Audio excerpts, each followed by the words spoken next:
গৌতম গম্ভীর, যাকে ভারতীয় দলের হেড স্যার বলা হয়, যিনি ক্রিকেটকে নিজের থেকে বেশি ভালোবাসে, সেই তিনি নিজের কেরিয়ারের এত দূর পর্যন্ত এসেও কিভাবে নিজের ফিটনেসকে এতটা সুন্দর করে রেখেছেন।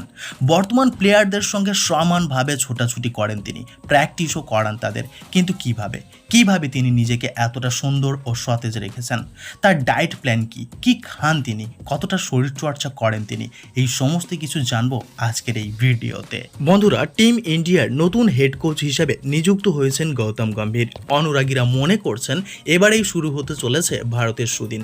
ভারতের লাকি চার্ম হিসেবে মনে করা হয় তাকে। ম্যাচ জেতার শেষে তার মুখে হাসি না ফুটলেও দর্শকদের মুখে জয়ের হাসি ফোটাতে সক্ষম তিনি।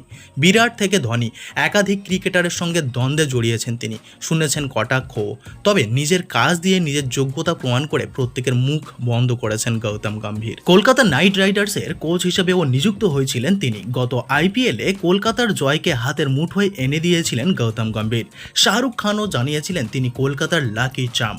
মোট 3টি আইপিএল ট্রফি জিতেছে কলকাতা, আর এই 3বারই কলকাতার সঙ্গে যুক্ত ছিলেন গৌতম গম্ভীর, 2বার প্লেয়ার হিসাবে ও 1বার কোচ হিসাবে। তবে বর্তমানে চলছে ভারত শ্রীলঙ্কা সিরিজ। শুরু থেকেই বেশ ভালো স্থানে রয়েছে ভারত, আর এই সিরিজ দিয়েই ভারতের কোচ হিসাবে অভিষেক করেন তিনি। কয়েকদিন আগে ডেথ ওভারে সূর্যকুমার যাদব ও রিঙ্কু সিংকে বল করাতে দিয়েছিলেন গৌতম গম্ভীর, আর সেই বলেই বাজিমাত করেছিলেন এই দুই ব্যাটার, আর সেই নিয়ে জয় জয়কার হয়েছিল গম্ভীরের নামে। তবে গত ম্যাচে ড্র হওয়ার পরেও ভারত হেরে যায়, যদিও এটা ছিল একেবারে অবিশ্বাস্য। ভারতের এই হারের পর বেশ হতাশ হয়েছিলেন গৌতম গম্ভীর। যাই হোক, চলুন এবারে মূল কথায় আসা যাক। এত বছর পরেও কিভাবে এত ফিট থাকেন গৌতম গম্ভীর? জানা যায় গম্ভীর প্রতিদিন একটু করে প্রোটিন খাবার খান। এছাড়াও তিনি দিনে 3 লিটার জল পান করে থাকেন, সঙ্গে পান করেন ফলের রসও। এছাড়াও জানা যায় বাইরের ফাস্ট ফুড একেবারেই খান না তিনি, করেন জিম, ওয়ার্কআউট, যোগা। প্রতিদিন সকালে রানিং মেশিনেরও ব্যবহার করেন তিনি। গম্ভীর বলেন শরীরকে ফিট রাখার জন্যই তামাক ও মদ্যপান করেন না তিনি।